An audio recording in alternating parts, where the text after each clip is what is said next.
Ça vient d'où? Raccoon, ça vient du secondaire. J'étais, on va dire, un élève qui dormait pas beaucoup. On va dire, j'arrivais à l'école, j'avais des grosses cernes noires sous les yeux. Je passais mes nuits à écrire ou à jouer aux jeux vidéo. Donc, on m'appelait un peu, on disait, ah, t'as l'air d'un raton laveur ou t'es en mode raton laveur aujourd'hui parce que j'étais souvent l'élève fatigué qui écrivait au fond de ta classe, un petit peu bizarre, là. Puis j'avais des grosses cernes noires sur mes yeux, fait que Raccoon, c'est venu de là. Ça vient aussi de Raccoon City. Raccoon City, c'est dans Resident Evil, c'est un jeu vidéo que j'aime beaucoup. Puis c'est ça, donc souvent le jeu que je passais mes nuits à jouer, c'était ce jeu-là, donc c'est ça, c'est tout un lien un peu, puis je trouve que l'animal, le raton laveur, ça me représente bien. C'est underrated. Les gens les prennent pas au sérieux, mais un raton laveur, techniquement, ça fait qu'est-ce qu'il veut. Fait que c'est ça. Comment tu as commencé dans le rap?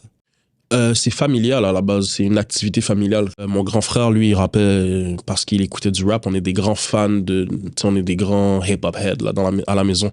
J'ai une grande sœur qui écoutait énormément de rap à l'époque, Dipset, tout ce qui sortait, tout ce qui était hot. On avait BET à la maison, donc on était beaucoup influencés par la culture américaine. Et moi, j'écoutais tout ce que ma grande sœur écoutait. Et là, de fil en aiguille, mon grand frère aussi, qui écoutait tout ce que ma grande sœur écoutait, s'est mis à faire du rap parce que c'est tout ce qu'on écoutait à la maison, c'est tout ce qui nous faisait vibrer et ça nous rassemblait, ça nous faisait passer des grands moments ensemble. Puis après ça, de fil en aiguille, j'ai vieilli avec le rap en écoutant du rap à la maison. Et après ça, j'ai découvert le rap français. Puis à la base, je viens d'une famille aussi très littéraire. Mes deux parents, ils lisent beaucoup, ils écrivent beaucoup. Et là, j'ai découvert que ce qui liait le mieux ma passion pour la musique et pour l'écriture et la lecture, c'était le rap. C'est ça. Et j'ai découvert le rap français en même temps. Aussi, c'était ma façon de vendre un peu mon rap aux parents. C'était leur dire que, ben, vous voyez, il y a des beaux textes dans le rap, il y a Kerry James qui existe, il y a Youssoupha qui existe. Vous voyez, genre, je vais faire du rap, puis ça va ressembler à des gros textes comme ça. Est-ce qu'ils ont compris vraiment dans quoi tu allais?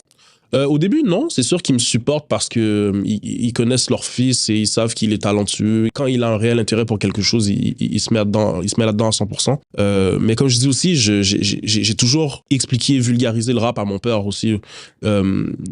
Mon père m'a fait lire des livres et m'a fait lire des auteurs qui étaient cités dans des textes de rap. Donc c'était facile pour moi de lui dire, oh, regarde, il a parlé de Frantz Fanon dans tel texte. Donc là, mon père était comme, mais c'est cool. Les rappeurs, ça a comme changé un peu sa façon de voir le rap. Donc, quand je lui ai dit que moi, je voulais aller là-dedans, il trouvait que ça faisait trop de sens et il était très content. Quels sont les messages ou thèmes, justement, que tu souhaites transmettre à travers ta musique? Moi, je parle des thèmes auxquels je suis sensible. Donc, c'est peut-être pas des thèmes que les autres personnes y pensent au jour le jour. Okay. C'est des thèmes que moi, je suis sensible. Donc, je parle beaucoup d'identitaire. Je parle beaucoup du fait d'être noir au Québec. Je parle beaucoup des perceptions des autres. Je parle beaucoup des contextes. Je parle beaucoup de psychologie. Aussi, des fois, je parle de pas grand-chose où je fais des punchlines, c'est ce que je veux dire. Puis je fais juste détruire le beat, c'est ce que je veux dire. Mais des fois, j'aime surtout avoir des thématiques, aborder des sujets, tout ça. Je trouve que ça fait des très belles chansons qui restent longtemps. Tu passes un peu partout au Québec maintenant. Ouais. Et ça, est-ce que c'est parce que t'es gentil pour un noir? Ouais, c'est exactement pour ça. C'est parce que je suis gentil pour un noir. Mais parle-moi de cet album, justement. Ouais, c'est un album qui justement... moi, je voulais rentrer dans le rap et je veux tout, quoi. Je veux pas juste être connu dans mon quartier, je veux pas juste être connu dans l'underground parce que je sais aligner des multis. Je veux aussi être un artiste. Au-delà du rappeur qui est bon, je veux aussi être un artiste qui parle aux gens. Pour ça, je veux target le mainstream, ça veut dire le plus de personnes possible. Rentrer dans l'industrie québécoise, faire ma place. Mais je sais déjà quel bagage ça va impliquer aussi, quelle appellation, quel cliché on va vouloir me donner. Et c'était ma manière d'attaquer ces clichés-là avant que les autres les attaquent pour que tout le monde puisse se concentrer sur qu'est-ce que Raccoon a à dire puis qu'on enlève le cliché de gentil pour un noir. Là.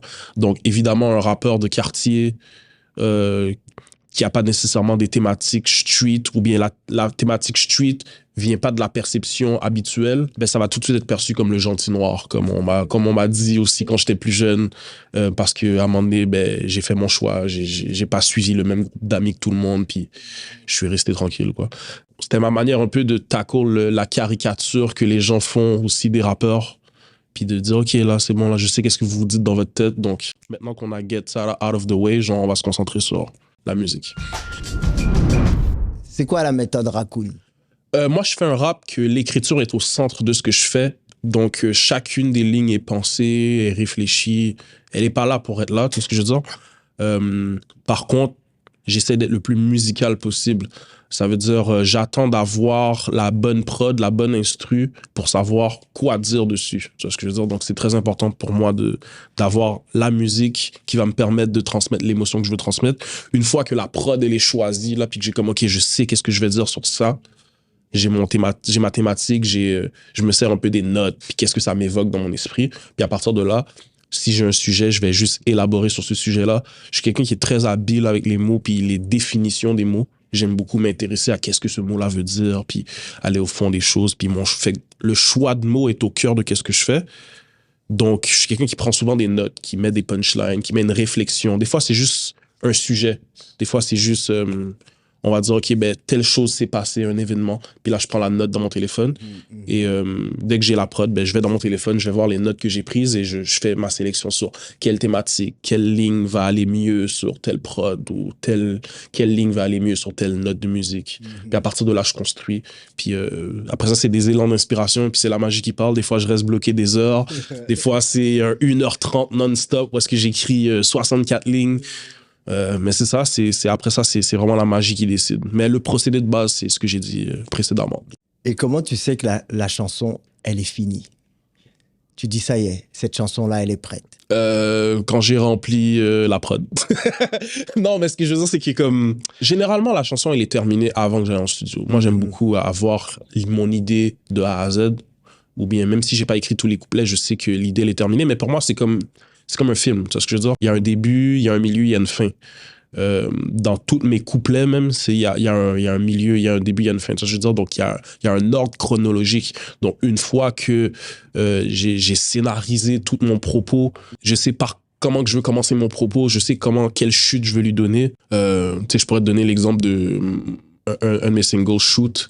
J'ai décrit la montée de violence à Montréal puis tout ça. Ben, je savais qu'au début, je voulais partir de telle perception pour après ça tomber sur telle perception dans le deuxième couplet. Donc, une fois que mon idée, elle est complétée, ben, la chanson, elle est terminée. Tu vois ce que je veux dire? Après ça va rester le mix, ça va rester les trucs où moi, c'est pas trop mon domaine, mais je veux que mon idée soit complète d'habitude. Puis si l'idée, elle est pas complète de base, je vais pas en studio. Pour la composition, moi, j'aime qu'on m'envoie des beats. J'aime beaucoup travailler avec plusieurs beatmakers, mais ça passe toujours par l'ingénieur de son, Alex Papineau, tout sick. Gros shout-out à lui, by the way. Ouais, c'est beaucoup lui avec qui je travaille, mais j'ai d'autres personnes aussi dans mon entourage. Mon DJ K-Status, j'ai Le Mind aussi, qui est un rappeur, un artiste aussi que j'aime bien, un sound engineer que j'aime bien aussi. Donc, j'ai beaucoup de gens à qui demander pour ça.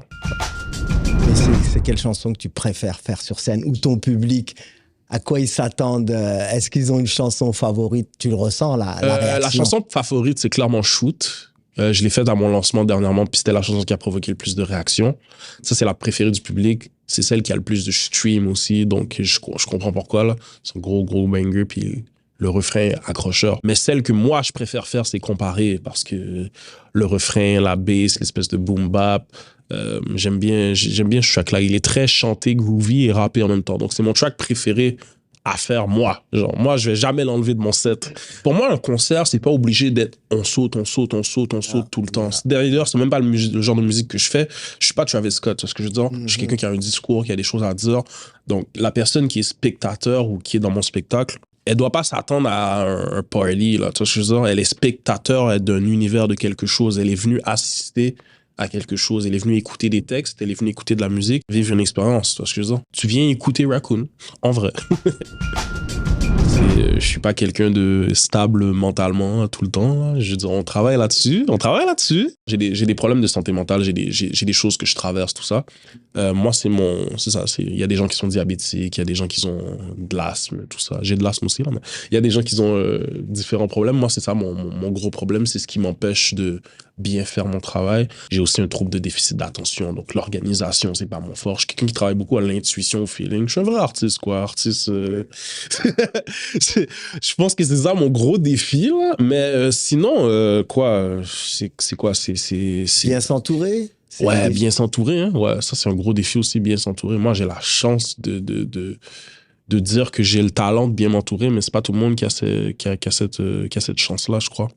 On est dans une industrie très ingrate aussi. Donc, c'est Ouais. très difficile aussi d'avoir des gens qui ont le cœur à la bonne place quand il y a autant d'argent en jeu, il y a autant de choses à faire, quand il y a autant de compétition, quand il y a autant de rappeurs qui pop en même temps, tu sais ce que je veux dire? Donc, ouais, je pense que c'est ça mon gros défi. Honnêtement, sinon, moi, mis à part ces deux choses-là, je crois pas qu'il y a des choses qui m'arrêtent. On peut dire que tu fais partie de la nouvelle génération, entre guillemets, parce qu'on sait que depuis les années 90, il y a une scène hip-hop au Québec. Ouais. Et aujourd'hui, toi, tu la vois comment, cette scène? Moi, je pense que j'ai jamais autant été fier du Québec, de l'endroit où je suis né. Je pense que j'ai jamais autant été fier. Là où j'ai une fierté, c'est dans notre scène musicale hip-hop. Parce que je veux dire, moi, je suis un enfant du hip-hop, puis je vois la variété d'artistes et le talent qu'on a ici. Et ce que j'aime, c'est qu'il y a plein de styles populaires en même temps au sein de la même métropole. Donc, pour ne pas dire le Québec au complet, mais dans la même métropole, dans Montréal précisément, il y a plein de styles de rap qui cohabitent, ça, je veux dire, qui coexistent. Donc, tu peux être à Montréal et aller à tel concert où est-ce que ce gars-là, il fait du drill, mais là, tu vas voir tel gars qui fait du boom bap. Puis je pense que ça, c'est ma fierté. Et en plus de ça, on a les deux langues. Oui. Donc, on a du talent dans les deux langues. Donc, pour moi, je trouve que c'est la scène hip-hop la plus intéressante. Quoique le marché le plus petit, le plus difficile d'être indépendant dedans, mais clairement le plus intéressant en termes de qu'est-ce qu'on a à offrir à la table, culturellement parlant. Une chanson que j'ai écrite qui me tient à cœur. Je dirais que c'est sur mon dernier album, le track Coon, que j'ai écrit, qui est au centre de l'album, où est-ce qu'il y a clairement mes opinions sur tout ce que je pense de l'actualité, de qu'est-ce qui se passe en ce moment, de ma vision du rap et tout ça. Et elle me tient à cœur parce que je trouve qu'il y a un franc-parler qu'on retrouve pas. Et c'est un peu ma marque de commerce. Je trouve que c'est ce qui me représente le mieux. Je l'enlèverai pas du répertoire. Tu sais ce que je veux dire? Je trouve que si tu veux vraiment comprendre ce que je fais, c'est celle-là qui représente le mieux. Tu vois ce que je veux dire? Parce qu'au niveau de mes idées, de qu'est-ce que ça incarne, je sais faire d'autres choses là. Je fais pas juste rapper sur des... C'est ta vitrine. Ouais, exactement. C'est ma vitrine. Si tu veux vraiment comprendre, à l'heure actuelle, je parle. Mais honnêtement... celle qui me tient le plus à cœur en ce moment, elle n'est pas encore sortie. Là. Je l'ai écrite, je l'ai enregistrée, mais elle n'est pas encore out. Je la ferai écouter off-cam si tu veux. Mais... quel conseil donnerais-tu à quelqu'un qui veut écrire des chansons? Okay, ça, c'est très important. Les gens aujourd'hui, on est dans l'era où est-ce que les gens ils sont pressés d'enregistrer, sortir de la musique. Or, une chanson, elle existe bien avant l'enregistrement. C'est ce que je veux dire. Fait que si ta chanson, elle n'est pas bonne avant le mix, ça sert à rien d'aller la faire mixer. Je veux dire. Moi, ma chanson, là, j'ai des tracks, j'ai des couplets que j'ai écrits. Je rappe ce couplet-là depuis des années. Je ne l'ai jamais enregistré, mais j'arrive dans un cypher. Quand je fais ce couplet-là, les gens, ils me regardent. C'est ce que je veux dire, parce qu'il y a des moments, il y a des réactions. La chanson, elle est bel et bien vivante, même si elle n'est pas enregistrée. La chanson, elle doit être en toi. Tu vois ce que je veux dire? Fait que si tu écris en ayant en tête qu'une chanson, elle existe déjà bien avant l'enregistrement, la qualité de la chanson va prendre... elle va augmenter et ça va créer des chansons qui restent longtemps une fois qu'elles seront enregistrées. Quelle est ta chanson de hip-hop préférée de tous les temps? Yo, de tous les temps, man, ça c'est tough. La chanson qui m'a le plus marqué, c'est Humanoïde de Nekfeu. Nekfeu, c'est mon rappeur préféré, mon artiste préféré à the end of the day. C'est sorti sur l'album Cyborg. J'ai le cover de l'album tatoué juste ici. Je rigole vraiment pas avec cet album-là, ni avec cet artiste-là. L'album commence avec Humanoïde, puis c'est une genre de réflexion humaine sur tout ce qu'un jeune homme adolescent de quartier populaire peut vivre. Et c'est une analyse sociologique, psychologique de tout ça, de ressenti. C'est hyper poétique. Et c'est toute cette réflexion-là, tout ce propos-là est accompagné d'une technique d'écriture irréprochable. Donc... moi, je suis sensible à l'écriture, à la technique, et je suis aussi sensible aux propos sociologiques, à l'humain. Et c'est sorti à une époque où je vivais sensiblement les mêmes émotions, sans vivre les mêmes choses, mais le ressenti qu'il y a dans la chanson, j'ai l'impression que je me suis senti compris, reconnu, je sentis qu'il y avait un lien, clairement. Qui sont tes artistes de hip-hop préférés? Ok, je vais te donner mon top 5, ok? Je vais te donner mon top 5 américain. Donc, top 5 américain, ça va comme suit. Kendrick Lamar, J. Cole, Drake, Jay-Z, Lil Wayne. Je remercie mon gérant en premier, Antoine Latreille. C'est lui qui est avec moi sur tous les moves. C'est à lui que je demande conseil. C'est avec lui que j'ai construit Raccoon. Raccoon, c'est 2 personnes. C'est moi qu'on voit en premier, mais Raccoon, tout le côté administratif, le gars qui répond au courriel, c'est lui qui s'occupe du booking, qui négocie les trucs, qui fait le relais avec Rico à Québec aussi. Donc, il est très, très, très important. Sinon, c'est ma famille, mes frères, ma sœur, ma copine Ashley. Je voudrais la remercier aussi beaucoup. Mais elle est tout le temps là pour moi. Elle me supporte. Rico, c'est la personne qui croit le plus en Raccoon. Demandez à tout le monde, là, c'est lui qui croit, il croit plus en Raccoon que moi parfois, là, ça fait peur, là. Mais c'est lui qui y croit le plus, c'est mon projet, mais c'est son projet. C'est à lui tout ça aussi, ça lui appartient. Chaque personne qui gravite autour de moi mérite 15 fois les remerciements que je viens de leur donner, là. Donc, ouais, ils sont très importants. Quel mot de la fin, c'est live. Rack City sur Instagram, RACCCITY. C'est là que tout ça se passe. C'est là qu'on annonce les nouvelles sorties, les clips, tu vois mes stories, ce que j'ai fait aujourd'hui, la musique que j'ai écoutée aujourd'hui. Donc, si tu veux me connaître davantage et que cette interview ne t'a pas suffi, tu peux aller me checker sur IG.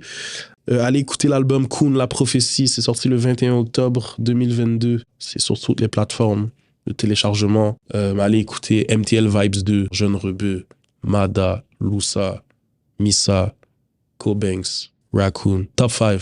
That's it. Ben, merci beaucoup. Ça fait plaisir. Merci beaucoup pour l'invitation. Ben, c'est ça, mais merci aussi pour l'invitation. Mot de la fin.